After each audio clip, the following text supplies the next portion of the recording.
Welcome guys. Welcome to top 25 API testing interview questions. So this is your instructor Rahul Shetty and let's go through the popular interview questions which are being asked for API testing. Do remember that this video makes sense only if you have at least some basic knowledge on API testing. On top of your existing knowledge, this video will be very handy for interview preparation. Alright, let's get started. First, what all challenges are included for API testing? So first of all, when you say that I have done API testing in my career, you might get a question asking what are the challenges you have faced when you are doing an API. Okay, so it's tricky question because you have to have real knowledge to answer this question. One is on documentation. Okay, so to test an API, you need lot of things like endpoint, parameters, resources, payload. There are a lot of things you need. So you just cannot start testing without any documentation. So let's say you want to do any web application testing. If they just provide a URL for a website, you can just hit that in your browser and can start testing the functionality. But in API, things are different, right? There is nothing like a UI. It's all about data what you have in the backend. So without knowing what data we have to send it to server and how would response being received. So without knowing all these details, it's hard to perform API testing. And next, access to DB, which is nothing but database. So you hit API request and you get a response back. So how do you validate if the response what you got is expected or not?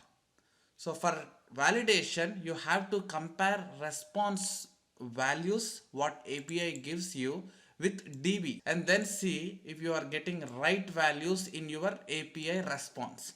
So that is one challenge. So in general, when you work in real-time projects, people will give you all details on how to test API, but you will not have access to database. So if that is the case, it would be real tough and you can project it as a challenge you faced while testing. Okay, and authorization overhead. So when you talk to API and get response, in general it will not be that easy because there will be some authorizations and authentications involved. So you have to authenticate yourself so that API understands this your authentication request and then only it processes your request. So if that API is expecting OAuth authentication, so then you should know how the tokens being generated and which service give you the tokens which will help you to give that information to API while sending your request. So there is some overhead involved when that API expects you to authorize, right? So these are the three challenges you can showcase to tell that you have faced when you are testing an API. Next, what is difference between put and post methods? So post request is something where you create object on the server. Okay, so when you send an API, you should tie up with some HTTP methods. In this case, if you tie up your API with post HTTP method, that means that you are going to create some new object or new data on the server side. Okay, but when you use put HTTP method in making an API call, that means we are updating something which is already present on the server. So tomorrow you have to update phone number of the employee which is already present on the server. So that time you should use put.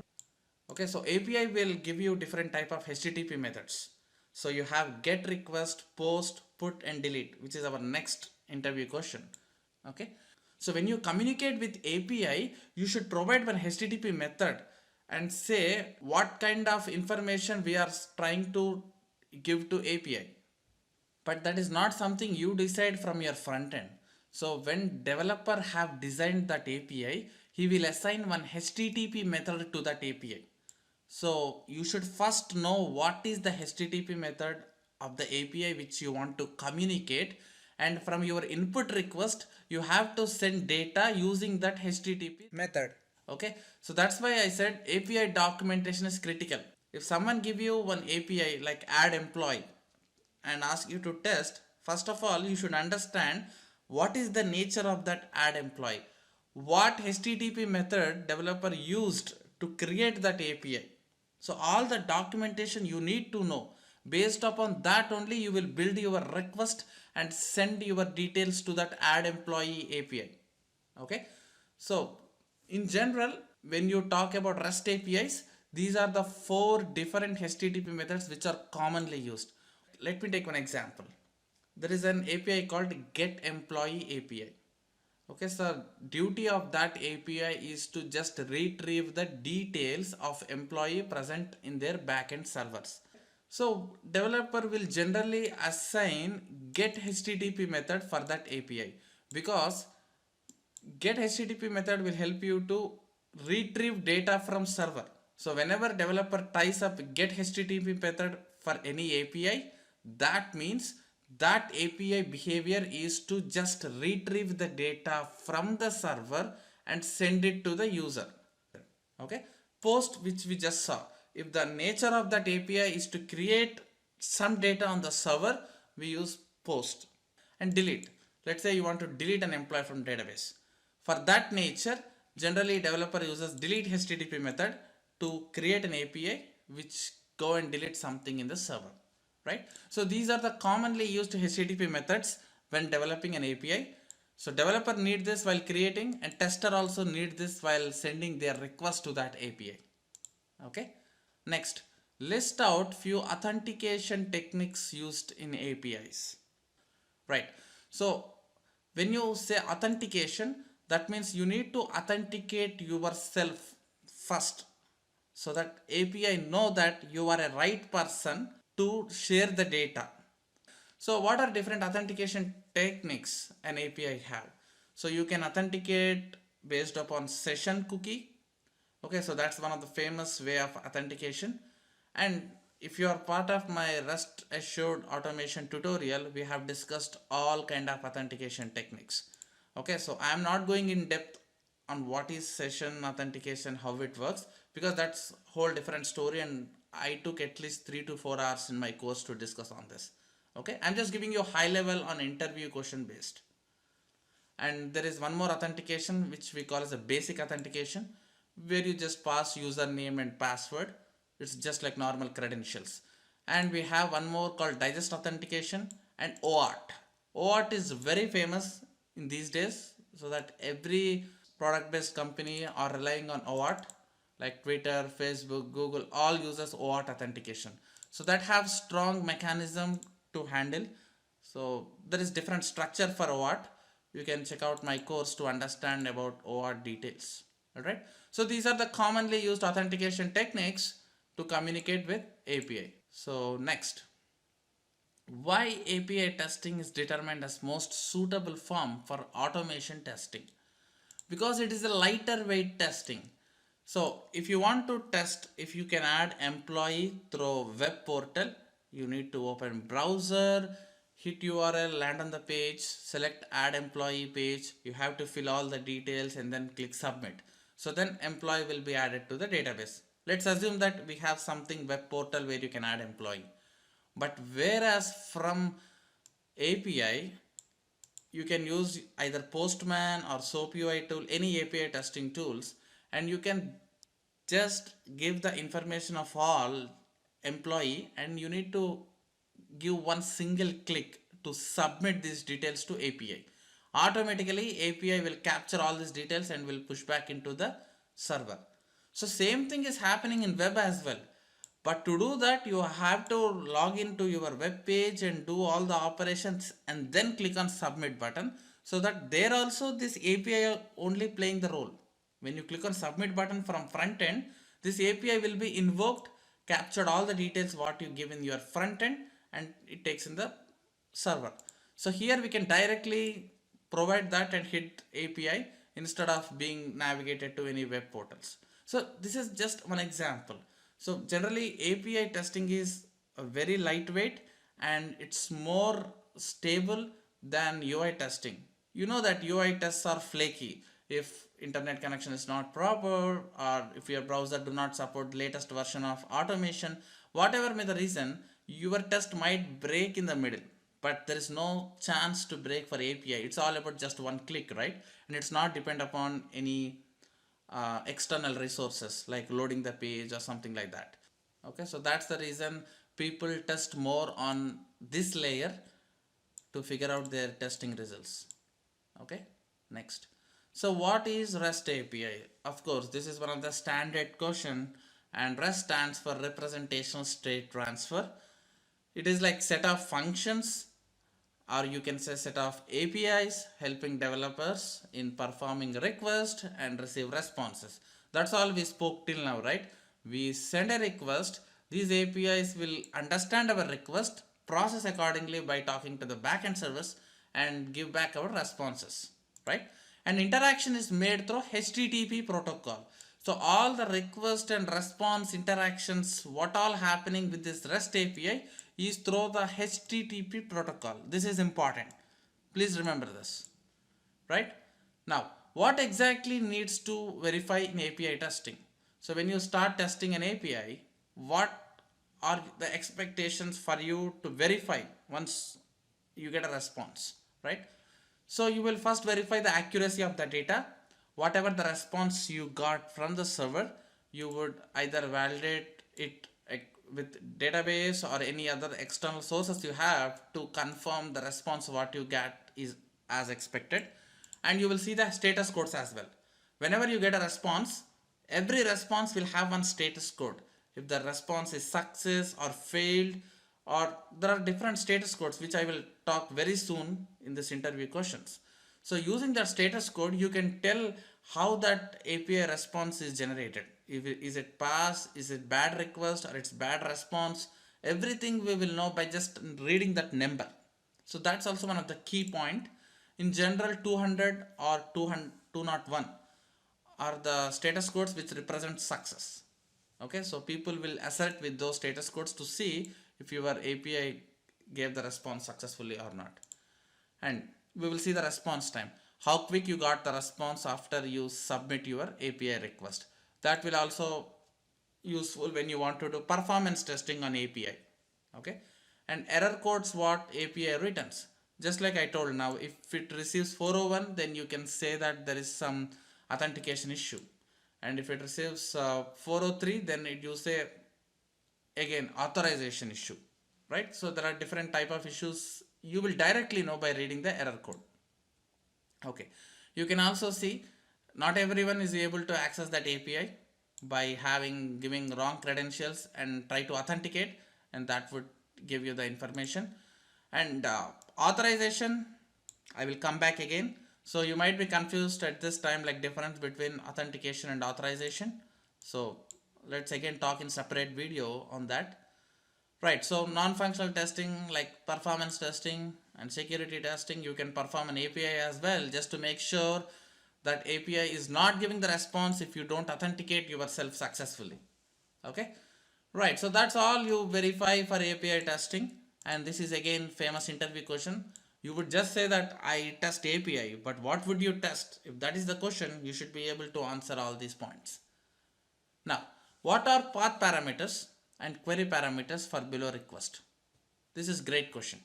So by reading this URL, and if someone asks you that figure out what is path parameter here, how would you tell that?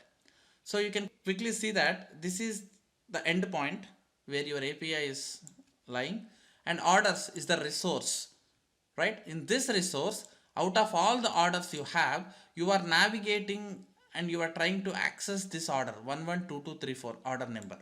So this order is a path parameter because path parameters are generally identified with a slash in the URL. Okay, there are two parameters here. One is 112234 and one is location equals to Ind. Maybe that order is made in India. So out of these two parameters, if parameter have a prefix of slash, that means we would generally say that parameter as path parameter. And whenever you have a question mark before parameter, then that parameter we call as a query parameter, right? So this is how you differentiate path and query. So there is still more much deeper discussion on this, which is out of scope for the specific video. But if you have given an endpoint and asked to identify path and query parameters, this is the simple shortcut to figure out. Okay, right. Next, what are the core components of HTTP request?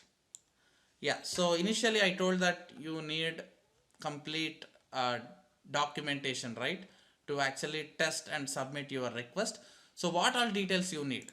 You need, first of all, you have to know what kind of API request method it is.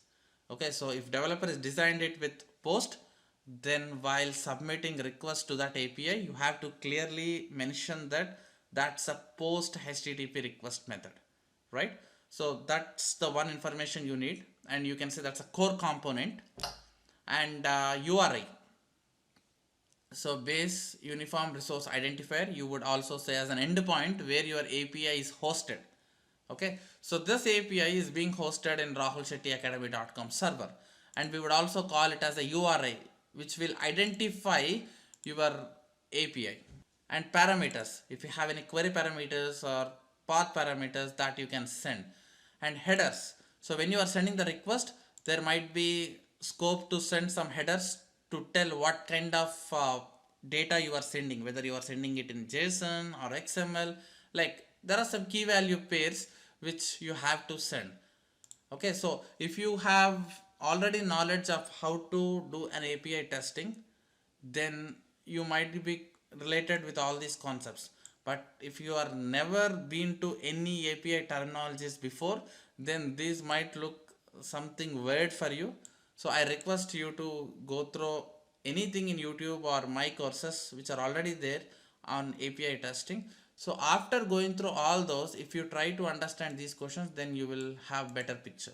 Request body, this is also important because that's where you are sending the information, right? So now when you say add employee API, you have to send employee details. So all the details you would send as a request body, like name, place, date of birth, and employee ID, everything you send as a request body.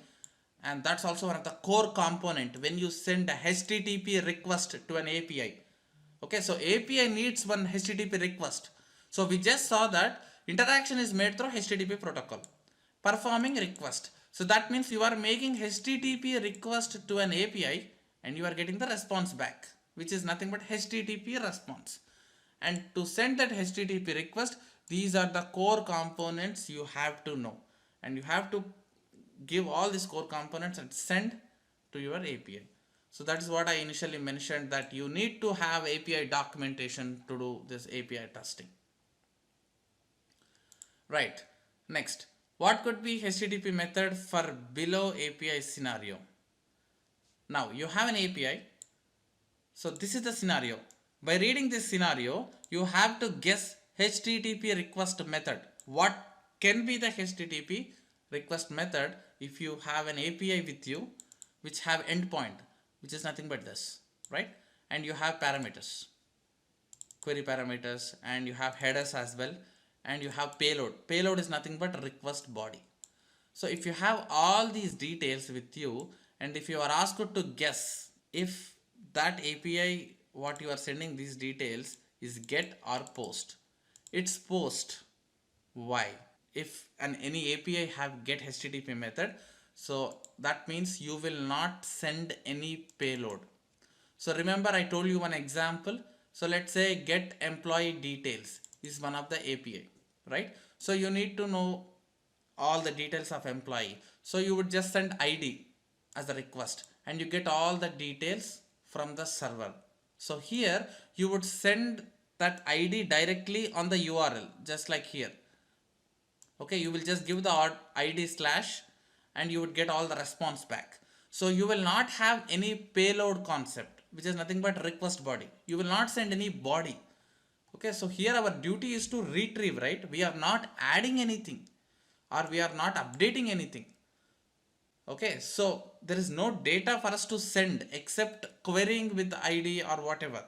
So in general, whenever developer design any API with get HTTP request, so this HTTP method will not accept any request bodies or any payloads. So if that API is designed with get, whatever payload or body you send will be rejected because that API cannot accept a request body. All the data whatever you want you should send as part of URL only. Okay, if you say that I want to know the orders which are made in India, so just give the order number and location in URL only, not through body if it is get. Except get, for all remaining HTTP methods you can send these details through request body. Okay, but get is only exception. So that's why, so this scenario is little tricky. An API have all these details and payload also. Okay, if you see here, when you say payload, so that means get concept is removed here because get cannot accept any payloads, right, which is body. So you can simply say this scenario can be post because it is accepting payload where get cannot accept any payload. Okay, so that should be your answer. Next, difference between API testing and UI testing. We just discussed this, but people put the question in different way.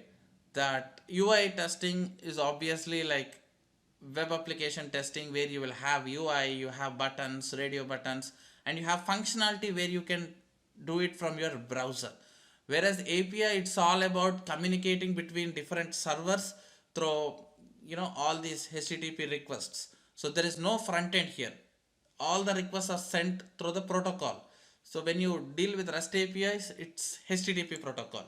When you deal with SOAP web services, it's SOAP protocol. It's just a backend protocol which you don't have anything on a front end, but still you would get the right response what you are expecting. Of course, you don't get response in HTML fashion, but the data, core data what you are expecting will be given back as an API response as well.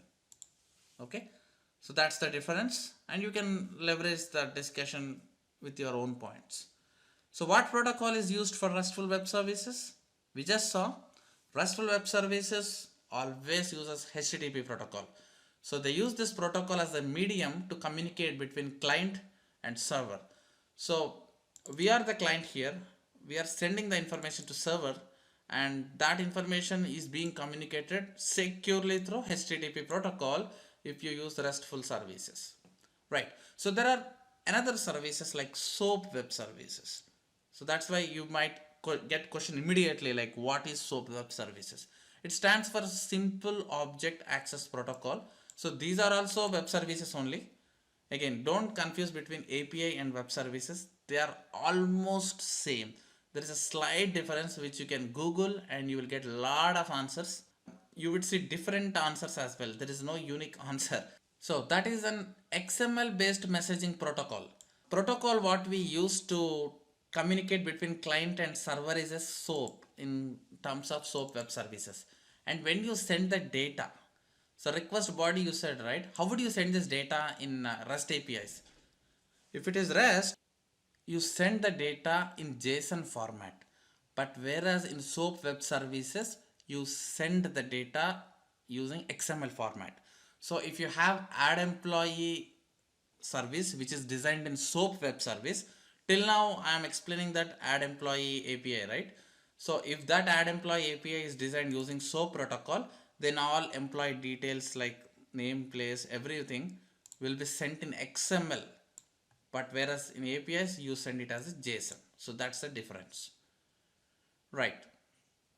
How do we represent a resource in REST? Again, don't confuse with the terminology. If someone asks you how do you represent a resource, so that's nothing but using HTTP methods like post, get, delete and put. So these are the HTTP methods with which we represent a resource in REST APIs. Okay, maybe people know that they have to use HTTP methods to communicate, but when you get a suddenly question like how do you represent it, people may confuse. It's nothing but what HTTP method you use to communicate, right? Now, can you use get request instead of put to create something in your databases? No, that's not allowed, right? What is get request for? Get request is only read only writes. if you can just say get employee, that will give you the employee details, but you are not allowed to modify or create anything new using get request. That's what we discussed in the definition of HTTP methods. Okay, you will be enabled to retrieve data as a read mode, but you can't do anything. So if you get a question like can you create something, then with get, no, that's not possible. So to create something, there are other HTTP methods like put or post should be used. Okay, post should be used when client sends the page to the server and the server lets the client know where to put it, right? And put will use an update. So that's the common thing. These are the different tricky questions people will try to ask you. So don't expect pretty straightforward question like what is get used for. Okay, you might get a question like can you create resource with get? Because most of us will just rely on definitions, right? They'll attend interview with basic definition. But when you have a conceptual question, you will be little panicked if you don't have real knowledge. Next, can you use post request instead of put to create resource? Great. So in the just previous question, we saw that put or post can be used to create resource. Now, when you get a question like, can you use post instead of put? Yes, possible. Because post is a superset of all other HTTP methods. So that means if there is a scope to use put HTTP method, because you are updating something on the server, that doesn't mean that you cannot use post there. Post is like superset. It's a universal HTTP method except get. Okay, so in general, because with get you have only read only mode, right? So post will not support that, but for any other HTTP methods you can universally use post as a HTTP method, right? So if you get a question like can you use post instead of put, yes, it's possible. Okay, so that's why some developers, they never mind of having proper HTTP methods. They would just create an API. If it's not get, they would simply assign it post every time. They may not use put or delete. Okay, now what do you understand by payload? So what is payload? We already discussed. So one more time. Payload is nothing but request body, right? So that's a secured input data which is sent to API to process your request.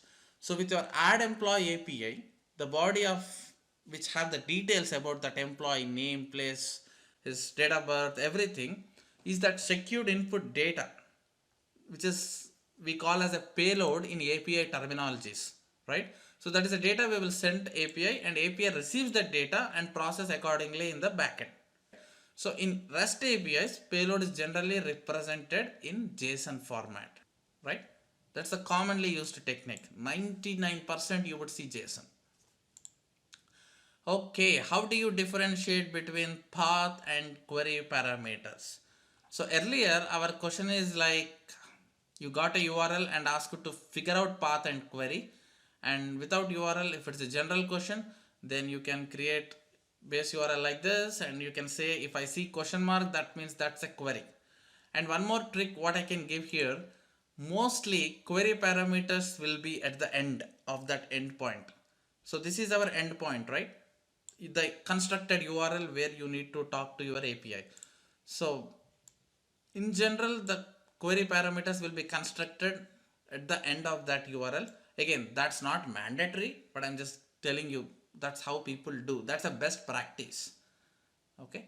So slash and question mark. If it's a question mark, then it's a query. If it's a slash, then it's a path parameter.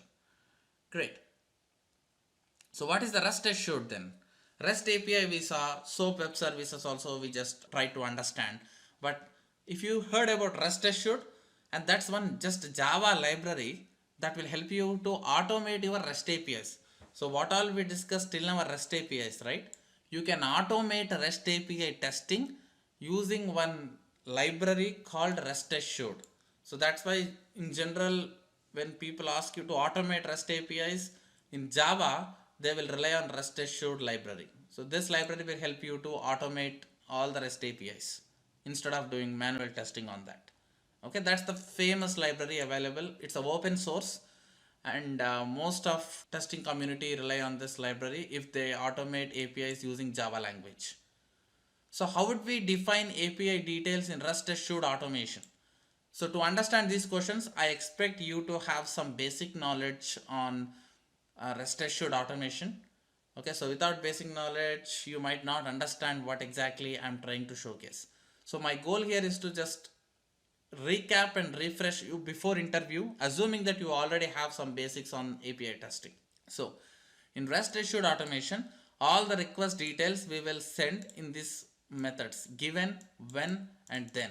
So given is like what are the URL you have, what is the path parameter, what is the query parameter. And when you hit that API using any HTTP method, and then you get a response back. All those information will be consolidated in these three methods. So it's hard for me to explain theoretically, but do remember that API details are packed into given, when, and then methods in REST assured. Okay. What is JSON serialization in REST assured? Right. So this is one of the famous way to actually deal with request and response bodies. So serialization is a process of converting a Java object into a request body. That's nothing but converting object into one JSON payload, which will be further sent to the API. Now, let me go back to any Eclipse where I have discussed this in my REST automation course. So if you see here, I created a new object, Java object. In this object, I am setting all the data, what all I need. And then here P is the Java object. At the end, this P Java object, when I run this test, there will be serialization concept applied automatically by REST assured. Whenever it receives a Java object with all the details, it will have ability to convert this Java object into JSON payload.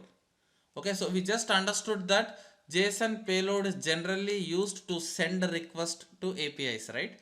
So you can have Java object like this and you can pass it to your test, so that automatically at runtime that Java object will be converted to JSON payload. That we call as a serialization.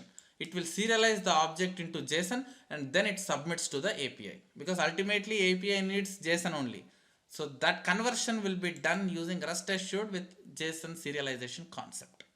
Now deserialization also there, and when you send a request, you will get back the response, right? And the response will also be in JSON. Now if you want to retrieve the response in Java object, and then we would call it as a deserialization, where the response body will be converted back to Java object. Okay, so what is the point in converting Java object? There are a lot of advantages. I would request you to go over my videos, and that will really help you to understand how to do automation with handling complex JSON payloads. Okay, so JSON payloads can be very complex. So to deal with that and to parse all those, you should have some mechanisms in place. So everything is explained from scratch in our tutorials. I hope you have already enrolled in. If not, please check back, and that will have real value to your existing knowledge. Right. So what are the common JSON parsing techniques? So once you get a response in JSON format, if you want to extract values from that JSON, so what are different techniques we have? One is deserialization, we just saw, and there is a class called JSON path also, which is available in REST assured library. Using this class also, we can able to retrieve any values present in the JSON response. Now, for example, JSON response will look something like this. Now, if you want to extract price or the site or title, if you need to get values by reading this entire JSON, through automation code, we have different libraries available which will help us to parse that JSON and extract the values out from that JSON, right? These are the common things available. There are a lot of other things available in the market like JSON library. There is one more. You still have many, but you can, if you get a question like give me some examples, you can give these two. And this is again important question. How would you send attachments to API? So if your goal is to send an attachment, now if you have experience working with Jira API, I have discussed this concept in my course as well. So you have to attach one screenshot to one bug which you created in Jira. So Jira guys exposed one API. When you hit that API, automatically that screenshot will be attached to that bug. Okay, so that means you have to send that file through your input request. You cannot send it through your request payload, because request payload is all about raw data like JSON, which you have to send. But this is an attachment, right? How would you send? Using RestAssured automation. So RestAssured guys have provided a method called multi-part method. So with this multi-part method, we will be able to send all the files which we call as attachments, what that API demands. So everything you can send using this method, and that way attachments will be sent and updated accordingly in the backend servers, right? Okay, and next, different status codes and their descriptions. This is again very important, very important. So when you get a response, we just saw in our previous questions that you would get a status code back. Based upon the status code, you would decide if the response is being successful or not. Now, if you get 200, then request was successfully completed. You will know that. If it's 201, a new resource was successfully created. So now you have add employee API, and when you hit that request, you get a response back. So you are adding something on the server, right? When you are adding something, developer will give a code called 201 if it is success. So in the response, when you see 201, then you can say that the details what I have given was successfully added. 200 is like general. It's common request. Anything, if it is successfully processed, it returns 200. Again, it depends upon developer. When he is creating and designing a new API, he will assign codes, like how would that API returns a code when it is success. Okay, now for add employee, if a developer have designed code as a 200 and success, then nothing can be done from our side. You cannot just argue saying why I did not return 201, because this is new resource what I am creating. Because ultimately a developer is the one who assigned these codes, right? It's not a magic that it always returns some numbers. So it's in his hand. So he should follow best practices in assigning proper codes, so that we will be able to test and easily understand by reading the codes. If you have not access to the database, as I initially mentioned, not everyone will have the access to database if it is third party one. So you should be relying on codes only. So make sure you ask a developer to assign proper codes based upon industry standards, so that you can have your testing validations properly. Now, if the request what you sent is invalid, like you sent a wrong request body, wrong endpoint, wrong parameter, something different which API cannot understand, then it will simply throw 400, bad request. I did not understand this. Okay. Now 401. So if that API involves any authentication, like if they ask you to authenticate yourself with username, password, or any token, and if that token or password whatever you sent as authentication for that API is invalid, then you would get 401, unauthorized. So that means you are not authorized to make this request. Next, 403, the client did not have permission. So you authorized successfully with your username, password, but for your credentials, for your role, you are not authorized to access that resource. Then it returns 403 saying forbidden. So whenever you see 403, don't confuse that it's not about credentials. Your credentials is correct, but you don't have permission to access that API. Okay, you might have permission to access another APIs from that server, but not the specific requested resource. Okay, so all these are interview questions. Again, people will simply ask, if you don't have permission to access the resource, what is the status code? That's it. You should say 403 forbidden. If you start saying 400, then you are gone. Okay, so these are the key points which you have to remember. And whenever you are sending something, like when you are asking add employee API request, and that add employee API itself, that resource itself is not found on the server, then you will get 404, not found. Okay, in this case resource is present, but details what you sent are invalid. That's why 400, bad request. But if resource itself is not available, like when you ask to get me add employee, but add employee resource itself not available, then it will return 404. right? So these are the thin line of differences. You have to know all this before you go into the interview. Similarly, 405, where the HTTP method was not supported. So let's say add employee again, that's a post HTTP method. But when you try to send your request as a get HTTP method, okay, so get will not be able to have permission to create something, right? It's only a read only mode. But you are asking add employee to add something. Developer have given post, but you have sent your request as a get. Then API will get confused and return this method is not allowed, and that time you will get 405. So similarly, there are different others like internal server error. If there is something wrong on the server side, you get 500, and if server itself is not available, then you get 503. Okay, so you can go through one by one and make sure you remember all these, and that will really help you. Okay, so one last question, get the JSON path of site from below JSON. So this is the JSON.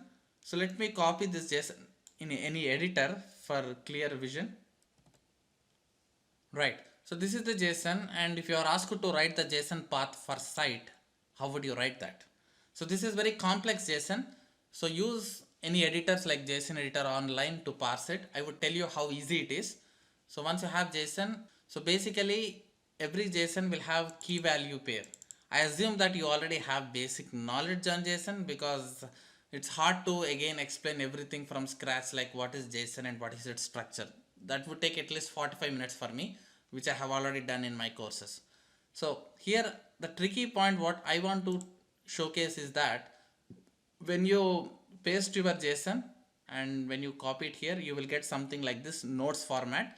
So this way it is very easy for us to parse it, right?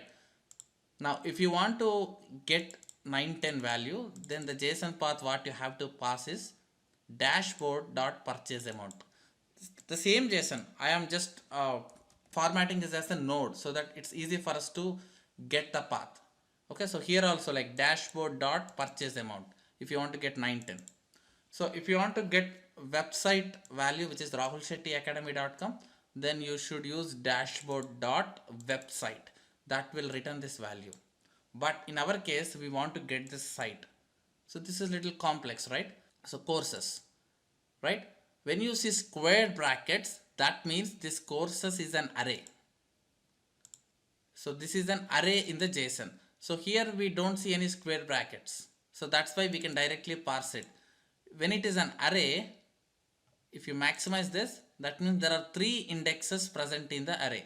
So one is this index 0, 1, 2, right? 3 indexes. First index will be on the 0th index and second index will be on 1. And when you expand 0th index, here where title, prices or copies are present. Now let's say if you are asked to get title of the 0th index, how would you write it? It's very simple. This is the parent, right? There is no parent than this. Dashboard and courses are on the top. Okay, so if there is any other parent, then you would reach here saying that parent dot courses. But in our case, it's directly courses. So you would say courses. Now you realized that this courses is not a normal JSON, it's an array. So there are 3 indexes present in this array, right? If your goal is to access this title, so that's present in 0th index. So you would say courses in 0th index dot, when you say 0 dot, then it will reach here. So here you need title. So you can just say courses 0 dot title. That's it. So this is the JSON path which will help you to get the title of 0th index. So one shortcut is you can see on the top as well. Ignore this object because that is automatically taken care. Courses of 0 dot title. That's what we have written. So to get the title, use this editor initially for practice. Now our goal is to get this site, isn't it? Now that's present in the 0th index only, right? That site also. So let's say I'll write this time path for site courses 0 because that's in 0th index. So I have given courses 0 dot, and when you go inside there are 4 nodes here, but our actual title is present inside this. Okay, so first to access this you have to access its parent first. So courses 0 dot details, come here first, details dot, again then go inside details dot site. Okay, there is no square bracket here, so you need not worry about any array or indexes. So basically parent dot child, that's it, simple logic. When you traverse from parent to child, put dot in between. Okay, so now courses is the parent and under this these are the childs, right? So I just put dot, and again from this parent if I want to travel to site, because site is under details, so this is a child, so details dot site. Perfect. So this is the JSON path for our JSON what we have written here. So that way you might get an interview question testing on arrays as well as nested JSON. So this is nested JSON because this is JSON. Inside this you have again another small JSON. Okay, you see that square parenthesis. So this is one parenthesis, this is another parenthesis. So this is nested JSON with array. So this is the best example. This is a complex example to parse the JSON, and we have seen how to do that with simple logic of parent dot child, and make sure you remember array. So whenever you have given like this, so first concentrate on the square bracket. If you see that that's an array, then this is the first index, right? And this is second index and this is third index. First segregate like that. If they ask you to give something inside this, then it's 0. So starts like this of 0 dot details dot site. Initially use this website, you get some hands-on practice on JSON paths. Now if you want site, you see that courses of 0 dot details dot site. Perfect. So that's how you build JSON path, and this is required when you are working with automation. So in your automation, if you want to retrieve this site, this is the path you pass to your automation test, so that it has to have a knowledge to parse this JSON and go to this specific path and retrieve the value from it and compare with your expected value, what you send in your test. Okay, so if you are in automation world, then you have to know about this JSON paths to automate any REST APIs. Okay, which have JSON responses basically. This is a JSON path, right? Alright guys, so that's all about a top 25 interview questions on API. Okay, I hope I have covered most of the questions which are commonly asked in interviews. So I have done some research and people gave me questions who have attended interviews, and I have went through some blogs. By going all through them, I have prepared some set, and this will really help you to crack any API testing interviews. Trust me. Follow all this and let me know if you get any question out of this document, so that we'll have one more video and add those as well. So this way we will have some master list of questions. In my experience, these are pretty sufficient for you to crack interview.